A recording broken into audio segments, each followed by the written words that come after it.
ሰዎች ምንድን ነው የሚሉት? የእንትና መረጃ ላይ በቅርብ ጊዜ እለቀዋለሁ እረፍ የሚለው ማለት ነው። እግዚአብሔር እንደዚህ አይልም፣ ዝም ነው የሚለው። ሴትዮ ሰው እኮ አላችለው ነግሬያቸዋለሁ አድባለሁ።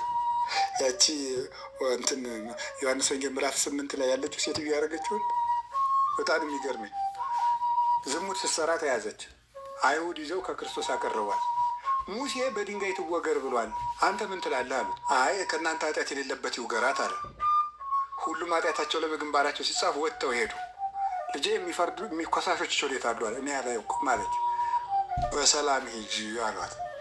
ግን ከዚህ የባሰ እንዳያገኝሽ ደግመሽ እንዳትበድይ አላት። ኋላ አባቶች በትውፊት ሲተረጉሙ ይላሉ፣ ጌታ የተሰቀለ ዕለት አንቺ ወዴት ነው ያለ አሏት አሉ። ጌታ አትክልት ማልያ ነው። አሁን እዚያ ነው እንዳትል እንዳትበድይ ብሏታል። አላስችላት ብሎ አለቻሉ። በዚህ ሰው እጅግሩ ነው የሚሰራው፣ እጅግሩ ምስጢር ለማውጣት። እግዚአብሔር ሁሉን እያየ ዝም ይላል። አሁን እናንተ ሰው የሚሰራውን ኃጢአት ሁሉ ብናውቅ እኛ በአንድ ቀን አናብድን ብላችሁ ነው? እንኳን የእድሜ ልኩን የአንድ ቀን ሌሊቱን የሚያስበውን ቆያ ነገር ንገራችሁ። ባልና ሚስት እርስ በርስ የሚባባሉትን ቢያውቁ አንድ ሳምንት አብረው ይኖራል? በልባቸው እኮ ነው። አብረው እራት ይዘው እየበሉ ፋዲ ልትለው ትችላለህ። በምንድን ነው እንደዛ የምትለው? በህሊና እግዚአብሔር አሁን ቆርጦ ይጥልሽ ይላል። ሰው መሳይ ሊላት ይችላል። በልቡ ይለት በሰላም መኖር እኮ የቻለው ሰው የሰውን ልብ ባለማወቁ ነው። አሁን አውቆ ላይኑ ማየት የማይፈልገውን ሰውዬ ናፍቀኸኝ እንዲሁ ሰሞኑን ሳስብ ነበር። ውሸቱን ቦግ አድርጎ ውሸቱን ቦግ አድርጎ ነው ሰው እንዲዛ ነው። አይ ሁሉም ሰው እንደዛ ነው የሚለው አላልኩም። እንደዛ የሚያደርግ ሰው ይኖራል። ሰው እርግጠኛውን እንመግራችሁ አብሮት ከሚኖረው ሰው ጋር ለአብሮት ለሚኖረው ሰው የማይነግረው ብዙ ቀን የነቀፈው፣ ብዙ ቀን የጠላው፣ ብዙ ቀን የተጸየፈው ብዙ ነገር አለ። የማይነግረው በልቡ የያዘው ያንን ምናልባት ቢተዋወቁ ኑሮ የሚያጣላ፣ የሚያሳብድ፣ የሚያገዳድል ሁላ። እግዚአብሔር ግን ያን እያየ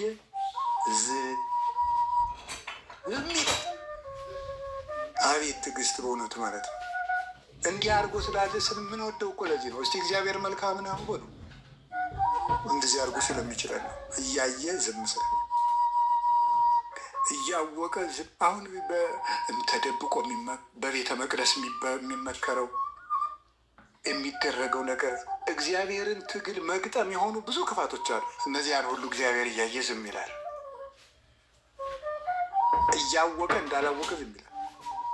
እዩት እስቲ አሁን በዕለተ ዓርብ ፊቱን ሸፍነው በጥፊ እየመጡ ማነው የመታ ፊትን እስኪ ንገረን ይሉታል። ዝም ዝም፣ ይህ ሁሉ ዝም ይላል። ትዕግስቱ ይገርጥ። እርኩስ ምራቅ ፊቱ ላይ ሲተኙበት ሲተፉበት ምን ዝም። እንደዚህ ያለ ትዕግስት ያለው እግዚአብሔር ምናልባት ምራቅን ትፍ ማለት እንዳይመስላችሁ። እኔና እናንተ የተፋ ነው ብዙ ምራቅ አለ ክርስቶስ ፊት ላይ።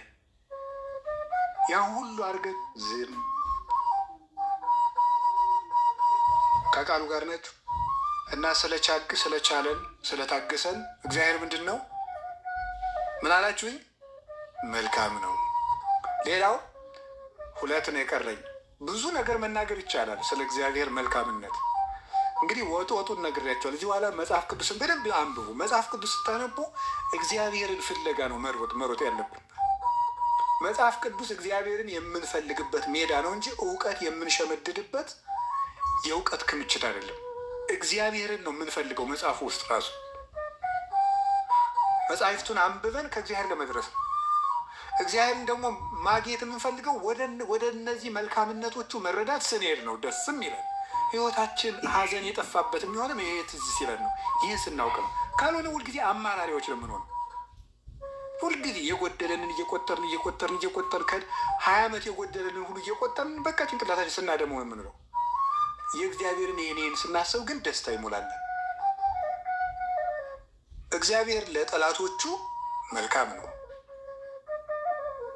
እግዚአብሔር ለጠላቶቹ መልካም ነው። ከዚህ ውስጥ የምትጠቅሱት አንዱ ማን ነው? ለማን ነው? ለይሁዳ ያደረገው መልካምነቱ ይሁዳ ያደረገው መልካምነት? አንደኛ ይሁዳ ከጌታ ጋር ሲኖር ምንድን ነበር? ሌባ ነው፣ ይሰርቃል። ከጌታ ጋር ሆኖ ሁልጊዜ ከሙዳይ ምጽዋት እያወጣ ይሰርቃል። ሌባ ነበር ብሏል ዮሐንስ ወንጌል ምዕራፍ 12 ላይ ሌባ ነው ብሎታል። ስለዚህ ጊዜ ሁልጊዜ እየሰረቀው እያወቀ ዝም ይለው ነበር።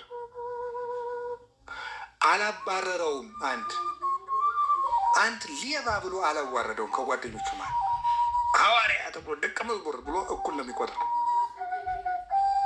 ስለማያውቀው አይደለም፣ ስለታገሰው መልካም ስለሚያደርጉለት። ከዚያሳ ሊሸጠው ወስኖ ጨርሷል። ከመካከላቸው አንድ ሰው ይሸጠኛል እኔ ነኝ ሲሉ እሱም ይሁዳም አብሮ እኔ ነኝ አለ። አንተ አልክ አለው። አላዋረደውም። ሌባ አላውቅ መስሎን አሁን ወጥተህ ልትሸጠኝ አይደለም አላለ። አላዋረደውም፣ ዝም። ሶስተኛስ ደግሞ አይሁድን ይዞ መጥቶ ደግሞ እና ተከተልኝ እያለ በበረከት ያስከተለውን እነዚያን የጌታን ጉንጮች ሁሉ ሳማቸው። ደግሞ መምህር ደህና ነህ አለው። ወዳጄ የሰውን ልጅ በመሳም አሳልፈህ ልትሰጠው ትወዳለህ አለው። ሌላ ምንም አላለው።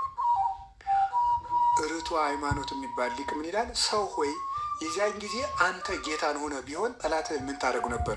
እኔ ግን ሌላ ጉልበት ባይኖርህ በጥርስህ እንኳን የምትነክሰው ይመስለኛል። እንዴት ታደርግ ነበር? እንደዚያ የሚል ሰው የልቡን ሰርቶ መጥቶ ሲስምህ አንተ ምን ታደርገው ነበር? ቢያንስ ትነክሰው ነበር ይላል። አወኩብህ እንኳን ሳይል ለይሁዳ ይህን ያህል መልካም አድርጎለታል። ንስሐ እንዲገባ ጠርቶታል።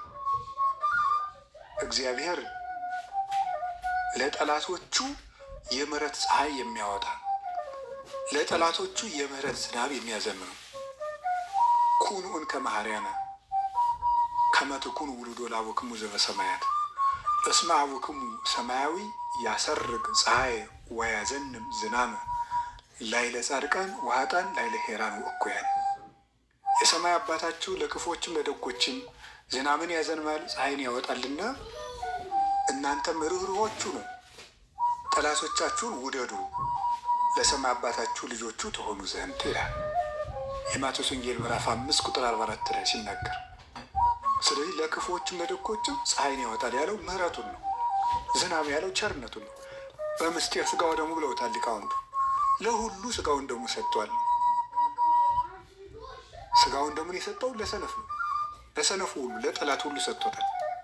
ከጎኑ በፈሰሰው ደም አይደል ሌንጊዮን የተባለው ነው የዕውሩን ዓይን ያበራለት። የወጋውን እጅ ዓይን በፈሰሰ ደሙ ይፈውሳል። ይሄ ለጠላቶቹ የሚያደርገው መልካምነቱ ነው። እግዚአብሔር እንኳን ለእኛ ለልጆቹ ለጠላቶቹ ምንድን ነው ዋሉ እንጂ እግዚአብሔር ለጠላቶቹ መልካም ነው። ከቃሉ ጋር ናችሁ፣ ከቃሉ ጋር ናችሁ። ሌላው እግዚአብሔር በጣም የሚገርመው ትሁት አምላክ ነው። እንደምታውቁት ለምንድን ነው እንደዚህ ያመላችሁ ይመስላችሁ? ለምን ይመስላችኋል?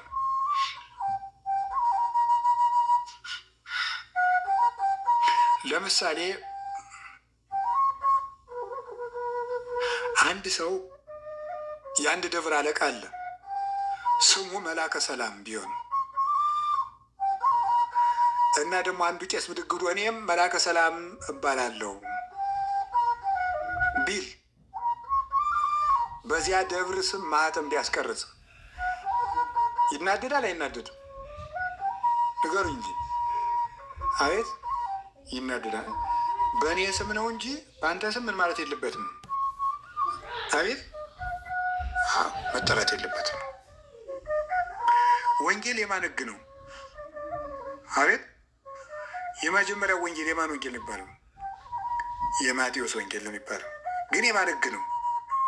ይሄ እኮ የክርስቶስ ልግስና ነው። ማን የእግዚአብሔርን ሕግ በሰው ሕግ የሚጠራው? ማቴዎስ ወንጌል ምዕራፍ 19 ላይ ምንድን ነው ያለው? እንዴ መፋታት ይፈቀዳል አሉት። አይፈቀድም።